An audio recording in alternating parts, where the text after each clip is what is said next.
Welcome to కారుణ్య సమూహపు ఆహ్, మనకి స్వాధ్యాయానికి లో భాగంగా మనము సద్గురువు అందించినటువంటి హిమాలయ రహస్యాల్ని లోని పుస్తకంలోని జ్ఞానాన్ని తెలుసుకుంటున్నాము. ఈరోజు మూడవ భాగంలోకి ప్రవేశించాం. సద్గురువు చెప్తున్నారనమాట. గురువులు ఎలా ఉంటారు అంటే, ఒక్కొక్క గురువు ఇప్పుడు హిమాలయాల్లో మనకి అనేక రకాల గురువులు కనిపిస్తూ ఉంటారు హిమాలయాల్లో. ఒకళ్ళేమో మరి డ్రింకింగ్ తాగుతూ కనిపిస్తూ ఉంటారు. కళ్ళు తాగుతూ కనిపిస్తూ ఉంటారు. ఒకళ్ళేమో ఇష్టం వచ్చినట్టు మాట్లాడుతూ, తిడుతూ కనిపిస్తూ ఉంటారు. ఒకళ్ళేమో విచిత్రమైన వేషధారణల్లో కనిపిస్తూ ఉంటారు. ఒకళ్ళేమో అసలు ఏ మాత్రము స్నానం చేయకుండా ఇక ఇలాగా విపరీతమైనటువంటి రూపాల్లో గురువులు మనకు కనిపిస్తూ ఉంటారు. సో, ఒకానొక మరి మనం అజ్ఞానంలో ఉన్నప్పుడు ఏంటంటే వాళ్ళు ఏంటా అని అనుకుంటాము. కానీ సద్గురువు చెప్తున్నారనమాట. గురువులు వాళ్ళు అలా ఎందుకు కనిపిస్తారు అంటే గనక వాళ్ళ యొక్క కోణం అనేది వాళ్ళకొకటి ఉంటుంది మై డియర్ ఫ్రెండ్స్. వాళ్ళు అలా కనిపించడానికి కూడా ఆ రకంగా కూడా మనందరికీ కూడా ఒక చక్కటి మార్గాన్ని చూపించేటువంటి గురువులు గూడా ఉంటారనమాట. ఒకళ్ళు బాగా తిట్టడం ద్వారా మనము ఆ సత్యాన్ని తెలుసుకుంటాము. ఇలాగ డిఫరెంట్‌గా మనకి హిమాలయాల్లో కనిపిస్తారు అని మరి సద్గురువు ఈ హిమాలయ రహస్యాల్లో చెబుతూ ఉదాహరణకి గురువులు ఎలా ఉంటారు అంటే గనక ఒక చిన్న స్టోరీ చెప్తున్నారు. ఏంటి అంటే ఆహ్, ఒక ఒక ఒక మహర్షి రుభవ అనే మహర్షి గురించి చెప్తుందనమాట. ఈయన ఆహ్, నిదాగుడనేటువంటి ఈయనకి ఒక చంచల మనస్కుడైనటువంటి ఒక శిష్యుడున్నాడట. మరి ఈ శిష్యుడంటే గురువుగారికి ఎందుకో ప్రత్యేకమైనటువంటి ప్రేమ. మరి తక్కిన వాళ్ళందరూ గూడా ఏంటి గురువుగారు ఈ శిష్యుని పట్ల ఎప్పుడు ఇలా ఉంటున్నారు? స్పెషల్‌గా అంటే చంచలం అనమాట. మనసు సరిగ్గా చంచలత్వం అంటే తెలుసు కదా! సరిగ్గా ఉండదనమాట. సో, అయినా కూడా గురువు ఎక్కువగా ఆ శిష్యుడి పట్ల ఒక శ్రద్ధతో అన్నీ గూడా చెప్తూ ఉండేవారు. ఒకరోజు ఏమైందట మొత్తానికి ఆహ్, ఆహ్, ఇంకా అక్కడ ఒకరోజు ఈ నిదాగుడు అనేటువంటి ఈ శిష్యుడు ఈ రుగు మహర్షిని వదిలిపెట్టి వెళ్ళిపోయాడు. మొత్తానికి మరి ఆహ్, వెళ్ళిపోయిన తర్వాత శిష్యుడు ఎక్కడ ఉంటే అక్కడికి మరి ఈయన గూడా మరి వెతుక్కుంటూ వెళ్ళి మళ్ళా చక్కగా నొప్పించకుండా చక్కగా చెప్పి తీసుకొస్తూ ఉండేవారనమాట. అలాగా ఒకరోజు ఈ నిదాగుడు మళ్ళా గూడా ఒకరోజు ఆహ్, వదిలి వెళ్ళిపోవడం అనేది ఆశ్రమం వదిలి వెళ్ళిపోవడం జరుగుతుంది. అయితే ఈ రుగు మహర్షి ఏం చేశారు, ఒక పల్లెటూరు రైతు వేషం వేసుకొని ఆహ్, వెళ్లారనమాట. ఆ టైంలో ఏమవుతుందట, రాజుగారి ఊరేగింపు జరుగుతూ ఉంది. ఈ నిదాగుడు తదేకంగా చక్కగా ఊరేగింపును చూస్తూ, ఆశ్చర్యంగా, చక్కగా, ఆనందంగా చూస్తూ ఉన్నాడు. ఆ గురువుగారు పక్కన ఒకానొక రైతు వేషంలో ఒకానొక పల్లెటూరు రైతు వేషంలో వెళ్లారు కదా గురువుగారు. వెళ్ళి నిదాగుడిని వింతగా చూస్తూ ఆహ్, "ఏంటి నాయనా ఏం చూస్తున్నావు?" అని అడిగారు. అంటే ఏంటి మూర్ఖుల్లాగా అడుగుతున్నాడు. "ఏం చూస్తున్నావేంటి? రాజుగారి ఊరేగింపు అందరూ అదే కదా చూస్తున్నారు" అని అన్నాడు. "అవునా! రాజు ఎక్కడ? నాకు కనిపించలేదే" అని అడిగాడు మళ్ళా గురువుగారు. అడిగితే "రాజు అదిగో ఏనుగు మీద ఉన్నాడు" అన్నారు. అప్పుడు ఆహ్, "అవునా! ఏది రాజు" అంటే ఏనుగు మీద అప్పుడు ఈ నిదాగుడికి ఈ శిష్యుడికి కోపమొచ్చింది. "ఏ మూర్ఖుడా! కనిపించడం లేదా పైన కూర్చున్న మనిషి ఏనుగు మీద కూర్చున్నటువంటి మనిషి రాజు, కింద ఉన్నదేమో ఏనుగు" అని కొంచెం గట్టిగా మరి గురువుగారికి సమాధానం చెప్తారు. ఎందుకంటే తెలీదు గదా! తనెలా ఉన్నారిప్పుడు గురువుగారు ఒక రైతు వేషంలో ఉన్నారు. ఒక సామాన్య రైతుని వేషంలో ఉన్నారు. సో, అవునా! అప్పుడు గురువుగారు అంటున్నారు, "అవునా! ఓహో! పైన అంటే ఏమిటి? కింద అంటే ఏంటో నాకు తెలియట్లేదు నాయనా" అంటే అప్పటికి ఇంకా కోపమొచ్చేసిందనమాట. "మూర్ఖుడా! కింద ఏమిటో, పైన ఏంటో నీకు అర్థం అవ్వట్లేదా?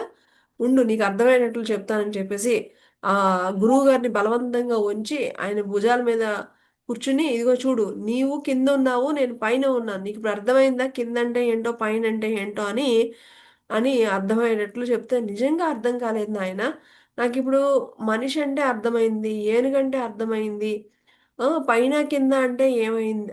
అంటే తెలిసింది, అర్థమైంది. కానీ నేను అని అంటున్నావు కదా! నేను అంటే ఏంటో నాకు అర్థం కాలేదు నాయన అని అడిగేటప్పటికి, ఆ ఒక్క ప్రశ్న ఆ శిష్యుడిలో అకస్మాత్తుగా నేను ఎవరు అన్న ప్రాథమిక ప్రశ్నలు మరి వెంటనే అతనికి అవి తట్టాయన్నమాట. వెంటనే ఇక పాదాల మీద పడి, మరి గురువు తప్ప మరెవ్వరు ఇలాగ నన్ను ఇలా ఆలోచింపడానికి కారణం మరెవ్వరో కాదు, నాకు ఈ గురువే ఇలా ప్రశ్నిస్తున్నారని అప్పుడు గురువుని అర్థం చేసుకుని వాళ్ళ గురువుగారి పాదాల మీద పడి అప్పుడు ఈ యొక్క ఆత్మజ్ఞానాన్ని తెలుసుకుని ఒక చక్కటి స్థితికి వెళ్ళడం అనేది జరిగింది. చూసారా? గురువులు ఎలా ఉంటారు? ఎలాగా వాళ్ళ శిష్యుల్ని ఎలాగా వాళ్ళకి ఏ కోణంలో వాళ్ళని ముందుకు తీసుకువెళ్తారు అనేది మనకి తెలీదు. కాబట్టి ఒక్కొక్క కోణము ఒక్కొక్కటి మై డియర్ ఫ్రెండ్స్. కాబట్టి మనము ఈ గురువు, ఆ గురువు అని అనుకోవడానికి లేదు. మనకి ఏ గురువు దగ్గర మనకి మంచిగా అనిపిస్తుందో అదే మనల్ని ఎవరైతే మనల్ని ఆత్మజ్ఞానం వైపు మళ్ళిస్తున్నారో వాళ్ళే మన గురువు అని ఇక్కడ మనకి చక్కగా ఈ స్టోరీలో మనం తెలుసుకున్నాం మై డియర్ ఫ్రెండ్స్. అలాగే మరి ఆహ్, మరి మనము ఈ ఉచ్చారణలకి ఈ శివ అంటే మరి ఎవరు? ఈయన ఒక ఉనికా? ఈయన ఒక ఈయన ఒక జపమా? లేకపోతే ఈయన ఒక రూపమా? ఈయన ఒక మంత్రమా? అని ఈ సాధకులు అడిగిన ప్రశ్నకి గురువుగారు, "నువ్వు ఎలా అనుకుంటే అది అలాగే. ఎందుకు అంటే ఆహ్, మన నుంచి వచ్చేటువంటి ప్రతి ఒక ఒక పదానికి కూడా ఒక శక్తి ఉంటుంది.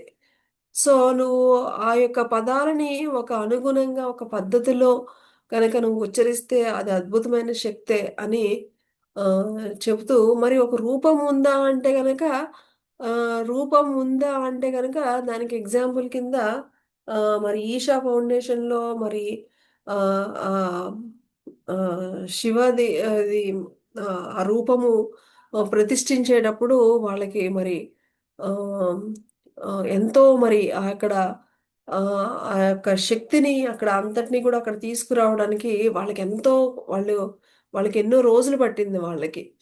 సో, అది యాక్చువల్‌గా మరి తెలుసుకుంటే గనక అక్కడ రూపం అక్కర్లా. కానీ ఒకానొక సామాన్యునికి అక్కడ శక్తి అని తెలియని వారికి ఆ రూపం లేకపోతే ఏమీ అర్థమవ్వదు కాబట్టి అక్కడ ఒక రూపాన్ని పెట్టడం అనేది జరిగింది అని నువ్వు ఎలా అనుకుంటే గనక అలాగే అని చెప్పేసి మరి ఒక రూపంలో గూడా ఒక మాటలో గూడా ఎంతో శక్తి ఉంది అని మరి ఇక్కడ మనకు సద్గురువు మరి చెప్తూ వచ్చారు. అలాగే మరి ఈ శివ, శంభో అనే వర్డ్‌ని మరి మేమెప్పుడు గూడా ఆహ్, మరి మేమెప్పుడు గూడా ఉచ్చరించవచ్చా? అసలు ఏంటి? అని దీని గురించి ఈ అద్భుతమైనటువంటి ఈ యొక్క శివ, శంభో అనేటువంటి ఈ యొక్క మంత్రోచ్చారణ గురించి అడిగినప్పుడు మరి దీనికి ఒక చక్కటి ఆహ్, కథ చెబుతూ సద్గురువు ఒకానొక ఇలాగే వచ్చి డౌట్ ఉన్నటువంటి ఒక యోగి ఎళ్లి శివుడిని అడిగితే, "సరే ఆ పదానికి ఉన్నటువంటి ఆ శక్తి ఏంటో నువ్వే తెలుసుకుందువు గాని" అని చెప్పేసి, ఒక పురుగు దగ్గరికెళ్లి శివశంభో అని ఉచ్చరించు అని చెప్పడం జరుగుతుంది. ఆ పురుగు వెంటనే ఆ శివశంభో అని ఉచ్చరించిన వెంటనే అది ఒక బటర్‌ఫ్లై అయిపోతుంది. సీతాకోకచిలుక అయిపోతుంది. అదిగో ఈ సీతాకోకచిలుక దగ్గరికెళ్లి ఉచ్చరించు నాయనా మళ్ళా అని చెప్తే, ఆ సీతాకోకచిలుక చనిపోయి వెంటనే ఒక జింక కింద మారిపోతుంది. ఆ జింక అమ్మో! ఏంటి నేను ఏది ఉచ్చరిస్తే పురుగు చనిపోయింది, సీతాకోకచిలుక చనిపోయింది, అమ్మో! జింక అని భయపడతానే ఉచ్చరించగానే మరలా అక్కడ జింక చనిపోతుంది. చనిపోయి మళ్ళా ఈలోపు శివుడి దగ్గరికి మరి ఈయన ఆశీస్సుల కోసం ఒక బిడ్డని తీసుకొనొస్తే, మరి ఈ బిడ్డ దగ్గర కూడా ఉచ్చరించంటే నేను ఉచ్చరించలేను. ఎందుకంటే నేను ఎక్కడ ఉచ్చరిస్తే అంటే అక్కడ చనిపోతుంది అంటే, అప్పుడు పర్వాలేదు ఉచ్చరించు నాయనా అని చెప్పిన వెంటనే అక్కడ శివశంభో అని అన్ని వెంటనే ఆ పాప చక్కగా అప్పుడు చెప్తుందనమాట. ఏమని? నేను పురుగుగా ఉన్నప్పుడు ఉచ్చరించినప్పుడు నేనొక సీతాకోకచిలుకనయ్యాను. సీతాకోకచిలుక ఉచ్చరించినప్పుడు జింకనయ్యాను. జింక నుంచి ఒక బిడ్డగా అయ్యాను. నువ్వు ఇంకొకసారి ఉచ్చరిస్తే గనక నేను ఆ దైవాన్నే అయిపోతాను. దైవత్వ స్థితిలోకి వెళ్ళిపోతాను. మానవుడి నుంచి దైవత్వ స్థితిలోకి వెళ్ళిపోతాను అని ఉచ్చరించు అని అడగడం జరుగుతుందనమాట. చూసారా? అంటే ఒక పదాలకి ఈ శివ శంభో అనేది చాలా చాలా శక్తివంతమైనది. ఇది మనల్ని పూర్తిగా ఏదో ఒక ఇల్లు కొనుక్కోవడానికి, ఏవో చిన్న చిన్న కోరికలకి వాడకండి. ఆ! ఇవి ఇది అసలు మీరెవరు? మీరు మీ యొక్క ఉనికి ఏంటి? మిమ్మల్ని తెలుసుకోవాలి అనుకునే వాళ్ళకి మరి ఎవరైతే వారిని పూర్తిగా కోల్పోయి ఇంకొక ద ఒక కొత్త ఒక దైవత్వ స్థితిలోకి, ఒక నెక్స్ట్ స్థితిలోకి వెళ్ళడానికి ఇలాంటి శివశంభో అలాంటి పదాలు ఉచ్చరించాలి. దానికి ఎగ్జాంపుల్‌గా ఇప్పుడు ఒక ఊరు వెళ్ళాలి అంటే గనక మనం ఒక సైకిల్ మీద వెళ్ళొచ్చు. కానీ రాకెట్, ఏరోప్లేన్ అక్కర్లేదు కదా! ఒక పక్క ఊరెళ్ళాలి అంటే. అలాగా ఈ శివశంభో అనేవి చాలా పెద్ద పెద్ద శక్తివంతమైనటువంటి వర్డ్స్. వీటిని మీరు పెద్ద పెద్ద వాటికి మీరెవరో, మీ యొక్క అంతిమ లక్ష్యం ఏంటో, మీ యొక్క జీవిత లక్ష్యం ఏంటో వీటి కోసం మీరు ఉపయోగించాలి. కానీ ఇలాంటి చిన్న చిన్న వాటికి కాదు అని మనకిక్కడ సద్గురువు చాలా చక్కగా మనకి పుస్తకంలో తెలియజేయడం అనేది జరిగింది మై డియర్ ఫ్రెండ్స్. కాబట్టి ఆహ్, సో, ఫ్రెండ్స్, ప్రతి దానికి గూడా ఒక శక్తి ఉంటుంది.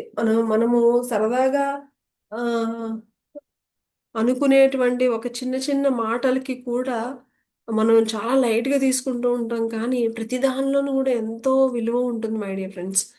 కాబట్టి చాలా జాగ్రత్తగా మనము ఓ ఓ ఆ పదాన్ని ఉపయోగించేటప్పుడు కూడా జాగ్రత్తగా, అలాగే ఇక్కడ ఇంకొక ఎగ్జాంపుల్ కూడా చెప్పడం. మీరు ఈ శివశంభో అనేటువంటివి ఎంతో గొప్పవి.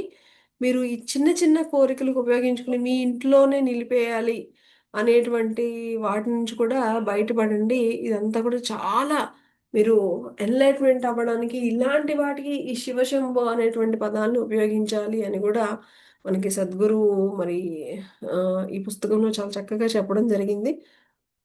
ఇది మై డియర్ ఫ్రెండ్స్. తిరిగి మరి ఇంకొన్ని విషయాలను నెక్స్ట్ స్వాధ్యాయంలో తెలుసుకుందాము. Thank you.